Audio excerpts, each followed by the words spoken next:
धारण करता है और भस्मी का टीका लगाता है, उसे अंततो गत्वा शिवलोक की प्राप्ति होती है। भगवान शंकर का लोक जो है ना शिवलोक, उसकी प्राप्ति होती है।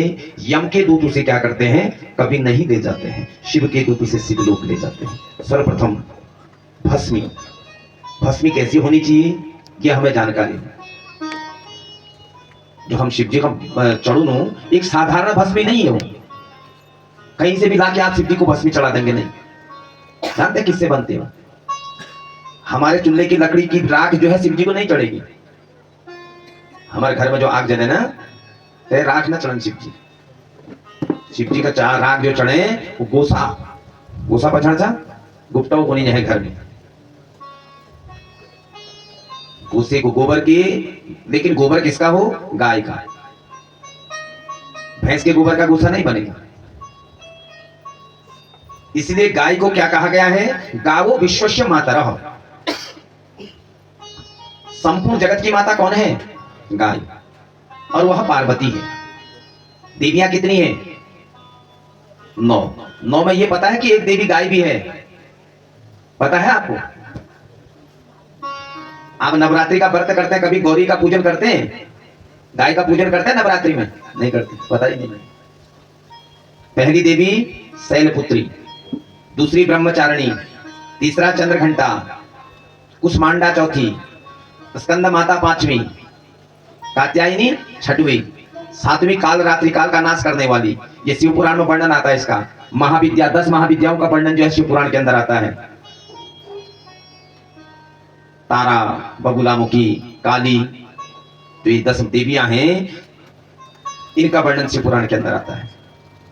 बहुत बड़ी शक्ति है देवी की महाविद्या पाठ, बहुत बड़ी। जानकार पंडित चाहिए, लेकिन बहुत बड़ी साधना है।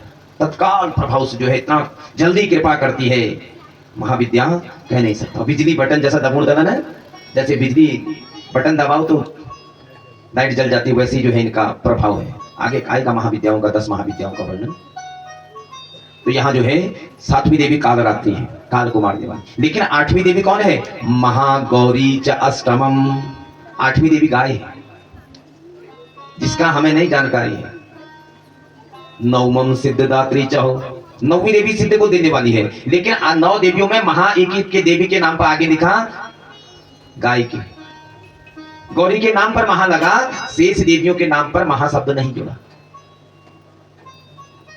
यानी कि हम जब अष्टमी का व्रत करते हैं तो अष्टमी के व्रत के दिन हमें क्या करना चाहिए, गाय का पूजन करना चाहिए हमेशा, तब हमारा व्रत सफल होता है। क्योंकि वह कौन है, गौरी है, और गौरी जगत की माता है। गावो विश्वस्य माता रहो, जगत की माता है गौ माता। और उसके शरीर में 33 कोटि देवता निवास करते हैं, 33 करोड़ देवता। और एक चीज और ध्यान दो, गाय का दूध पीला होता है, भैंस का नहीं होता है। पता है आपको क्यों होता होगा ऐसा? तुम गोल करके विशेष खोजा नहीं खोना ने, वही भैंस को खिला रहे हो, वही गाय को खिला रहे हो, तो क्या कारण रहा होगा ऐसा? कभी जानने की कोशिश करी? नहीं जानने की कोशिश करी। आज बताते हैं आपको कि गाय का दूध पीला क्यों होता है और भैंस का क्यों नहीं होता है। चलो भस्मी पर प्रसंग आ रहा है, तो जिसकी भस्मी, जिस गौ माता की भस्मी भगवान को चढ़नी है, उसके विषय में थोड़ा आपको जानकारी दें। गाय के शरीर में 33 कोटि देवताओं का निवास है। तो उन 33 कोटि देवताओं में एक देवता है सूर्य, है ना? सूर्य भी 33 कोटि देवता में आते हैं, और सूर्य भगवान भी गाय के शरीर में वास करते हैं। सूर्य लोक भी गाय के शरीर में है। तो क्या आता है गायत्री मंत्र, तत्सवितु वरेण्यम। उसको गायत्री मंत्र को मुख से बाहर नहीं बोला जाता है, गायत्री मंत्र हमेशा गुप्त रखा जाता है। पूरा जो मंत्र है ना, उसको ऐसे ओपन नहीं बोलते। आजकल तो मर्जी जो है माइक पर भी गायत्री मंत्र बोल देते हैं। गायत्री मंत्र का सिद्धांत शास्त्रों में ये कहा गया है कि गायत्री मंत्र आदि छंद गायत्री बखानी, आदि छंद गायत्री बखानी, गुपति मंत्र रखी गुपत कहानी, गुपत मंत्र रखी गुपत कहानी। सबसे पहला छंद छंद कितने हैं? 7। उनमें से पहला छंद है गायत्री, और जीवन का पहला मंत्र है गायत्री। हमें पहला मंत्र क्या दिया जाता है? गायत्री। 16 संस्कार होते हैं ना, तो उन 16 संस्कारों में नामकरण संस्कार के दिन जब सबसे पहले बच्चे को सूर्य अवलोकन कराते हैं ना, वहां पर एक मंत्र बोला जाता है, तद चक्षुर्देव हितम पुरस्ता। उसको सूर्य अवलोकन के समय बोला जाता है। इसके बाद जब बच्चा बड़ा होता है, उसका पहला संस्कार यज्ञोपवीत संस्कार किया जाता है। चूड़ाकर्म, कर्ण वेद, अक्षर स्वीकारो, वेदारंभ, यज्ञोपवीत संस्कार, ये सारे एक साथ जुड़े हुए संस्कार हैं। हम उनको अलग अलग कर दो, बात हमारी व्यवस्था हिसाब से। तो जब तक यज्ञोपवीत संस्कार नहीं होगा तब तक जो है वेदारंभ, विद्या का अध्ययन नहीं किया जाता था। एक समय ऐसी परंपरा हुआ करती थी। आज भारत की शिक्षा प्रणाली बहुत दोषपूर्ण है। आज अमीर का बच्चा कहीं बड़े विद्यालय, तत्सवितु वरेण्यम, उसके शरीर में है सूर्य लोक। किसके? गाय के। अब गाय के शरीर में एक नाड़ी होती है जिसे सूर्य की नाड़ी कहते हैं। समझ गए? क्या नाड़ी कहते हैं? सूर्य की नाड़ी। और जो गाय के थन से जुड़ी हुई होती है, जो गाय के थन है, जैसे ही वह सूर्य के प्रकाश में आती है गाय, और वह कहां पर है? रीढ़ की हड्डी है ना, उस हड्डी के बिल्कुल बाजू में। तत्सवितु वरेण्यम मंत्र ये कह रहा है। तो बाकी आगे छोड़ दीजिए उसको, उससे हमें नहीं जाना जानी। तो जैसे ही वह नाड़ी सूर्य के प्रकाश में आती है तो वह क्या करने लगती है? पिघलने लगती है, यानी कि उसके अंदर से कुछ रस पिघलने लगता है और वह गाय के दूध में मिल जाता है। यानी कि शास्त्र ने उसे कहा वह सोने की नाड़ी है। किसकी नाड़ी है? सोने की नाड़ी। यानी कि गाय के दूध में सोना होता है। इसीलिए कहते हैं कि बच्चे को गाय का दूध पिलाओ, भैंस का नहीं। अब इस पर विज्ञान ने रिसर्च करा कि आखिर क्या रहस्य है। तो विज्ञान ने क्या पाया? विज्ञान ने कहा हाँ, गाय के शरीर में एक नाड़ी है जिसका नाम धूम्रकेतु है। उन्होंने अपना नाम रखा, नकल हमर छू सब, लेकिन नाम बदल दिया। क्या नाम रखा उसका? धूम्रकेतु नाड़ी। ने कहा गाय के शरीर में एक नाड़ी है जिसका नाम धूम्रकेतु है और वह सूर्य के प्रकाश में आकर के पीले द्रव्य को छोड़ती है। उन्हें द्रव्य कहा, लेकिन हमने सोना कहा। समझ गए? ने कहा हाँ, गाय के शरीर में शिव का स्वरूप माना गया है। मुक्ति की कामना के लिए जीव इसे धारण करता है और इसको धारण करने के पश्चात व्यक्ति को भक्ष्य और अभक्ष्य का ध्यान रखना पड़ेगा। और वह रुद्राक्ष जो धारण करता है उसे क्या मिलता है? शत मार्ग प्राप्त होता है, मोक्ष प्राप्त होता है। षडमुख कार्तिकेय जी का स्वरूप तुम्हें बता दिया गया है। 7वां मुख रुद्राक्ष जो है यह अनंग रुद्राक्ष इसको कहते हैं, जिसको धारण करने से दरिद्रता भाग जाती है। कौन सा रुद्राक्ष? 7 मुख का रुद्राक्ष। इसको पहनने से या घर में रखने से, पहनो ना, नहीं भी पहनो तो घर में भी रख सकते हैं। अपने खजाने में रख दीजिए, अपने मंदिर में रख दीजिए। खजाना मतलब समझना था? तिजोरी, खजाना भी कहते हैं। हमारे घर में आप कई माता नहीं पहचाने ना खजान के कोने करे, ये मैं भी तुमको समझा दिनों की वे जो सरल से सरल भाषा है हम स्थानी, तो उम्मीद भी तुमको बता दिनों। जो हिंदी शब्द है ना खजाना, देश लोग को नहीं खजाना, लेकिन हमारे यहाँ जो घर में बख्शो को नहीं ना, तो हमारे जहाँ हम धन दौलत अपन सामान धर दो, वहां तुम धर सकता, या रोज वहां धर दो भगवान ना मंदिर में, वह पूजला हजार। तो इन रुद्राक्षों को जो है, उसके बाद आ रहा है 8 मुख रुद्राक्ष। यह वसु मूर्ति भैरव का स्वरूप है। जो भगवान जगह भैरव चिन्ह उनर स्वरूप मानी गो यह, और यह धारण कर भी मनुष्य आयु बढ़ जाए। आयु वृद्धि के लिए हम कौन सा रुद्राक्ष धारण करें? 8 मुख का रुद्राक्ष। वह बात 9 मुख रुद्राक्ष। यह जो हम रुद्राक्ष 9 मुख भगवान कपिल, भैरव और दुर्गा माता स्वरूप मानी हुआ। 3 देवताओं स्वरूप मान रखो, माँ दुर्गा और भैरव देवता और भगवान कपिल। कपिलावतार जो भगवान रखो, जरूर सांख्य और योग शास्त्र, सांख्य शास्त्र और अपने माता का अष्टांग योग बता।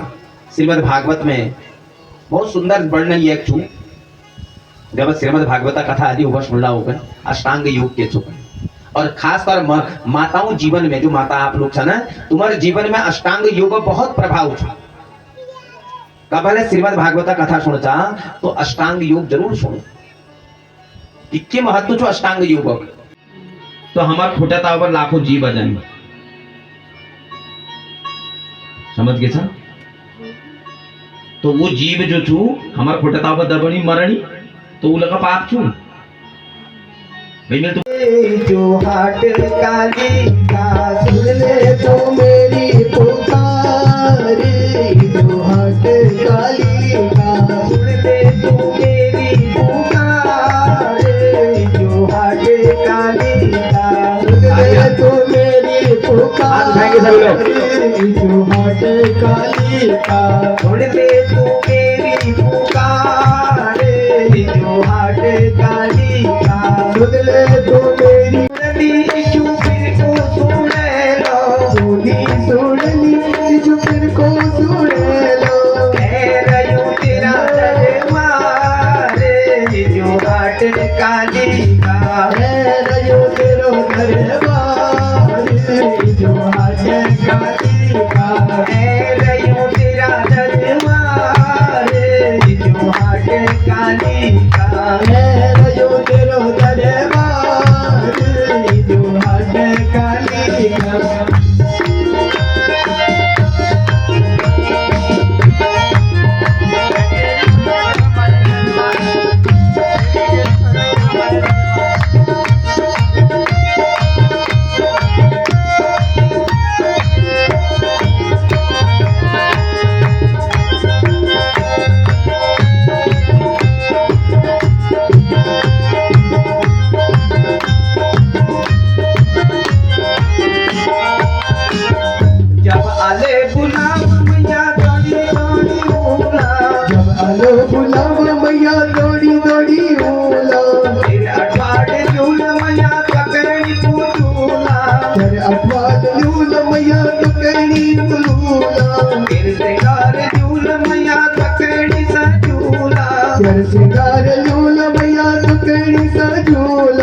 जो शरीर से स्खलित हो गया भूमो स्खलित पादानाम भूमि रेवान लंबनम क्या लिख रहे हैं कि जो शरीर से स्खलित हो गया भूमि में गिर गया वह शिवलिंग करोड़ों होंगे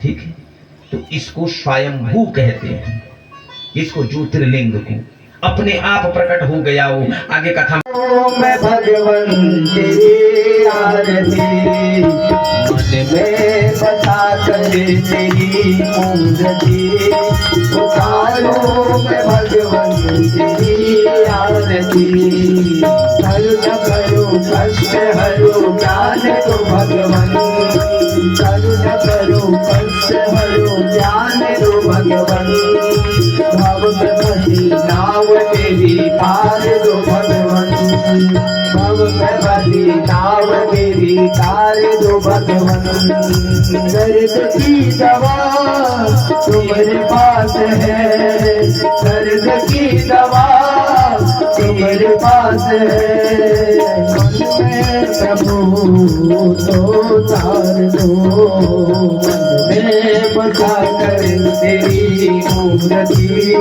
उतारो मैं भगवन तेरी आरती उतारो मैं भगवन तेरी आरती वेद तेरी महिमा गाए संत करे ध्यान नारद मुनि ज्ञान करे ढेर वीणा कान वेद तेरी महिमा गाए संत करे ध्यान नारद मुनि ज्ञान करे ढेर वीणा कान दर्द की दवा तेरे पास है दर्द की दवा तेरे पास है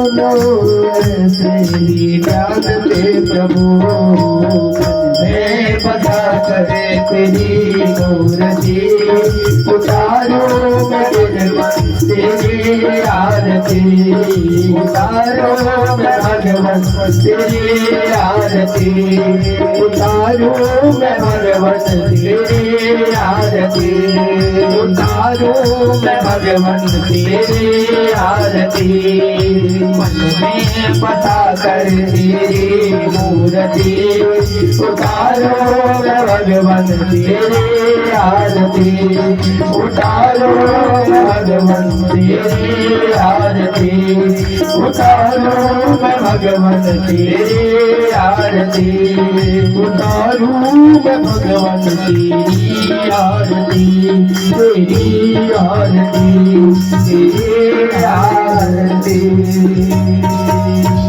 कर्पूर गौरम करुणावतारम संसार सारम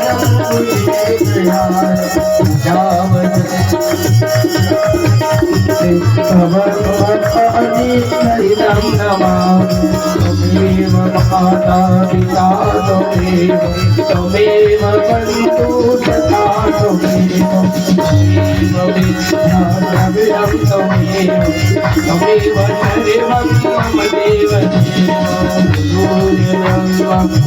गुरुर्विष्णु गुरुर्देवो महेश्वरा गुरुर्साक्षात् परब्रह्म तस्मै श्री गुरुवे नमः हरे राम राम राम हरे हरे हरे कृष्ण कृष्ण कृष्ण हरे हरे हरे राम राम हरे हरे हरे कृष्ण कृष्ण कृष्ण हरे हरे जय राम जय राम जय जय राम जय राम जय राम जय जय राम जय राम जय राम जय राम जय जय राम जय राम जय राम जय राम जय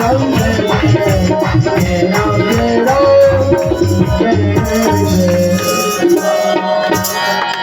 इदगं अभिप्रजननं वीरसुदसवीरा सर्वगणगं स्वस्तये आत्मशनि प्रजाशनि पशुशनि भयशनि लोकशनि अग्निं प्रजां बहुलां मे करोतनवः पयोदेता अस्मासु दत्तः ॐ जय जय गौ माता मैया जय जय गौ माता तुमको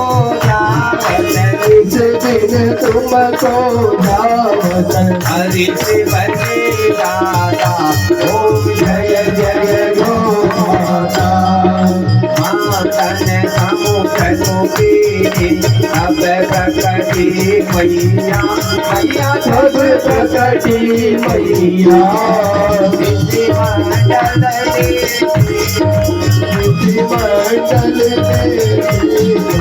आप भेजो गैया ओम जय जय गो माता गोपी सीते देवता रोम बसे मैया रोम बसे पांच गाव्य जो लेता पांच गाव्य जो लेता के पावन से ओम जय जय गो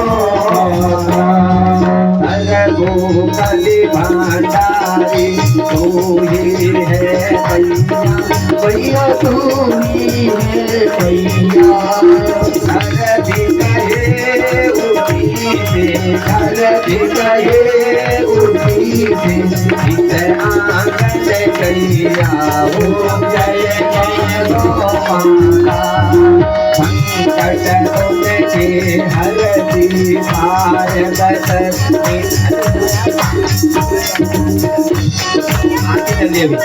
पार बैतरणी करे मैया पार बैतरणी करे तेरी पूछ धरे जो तेरी पूछ धरे जो अवसागर से तरे ओम जय जय गो माता।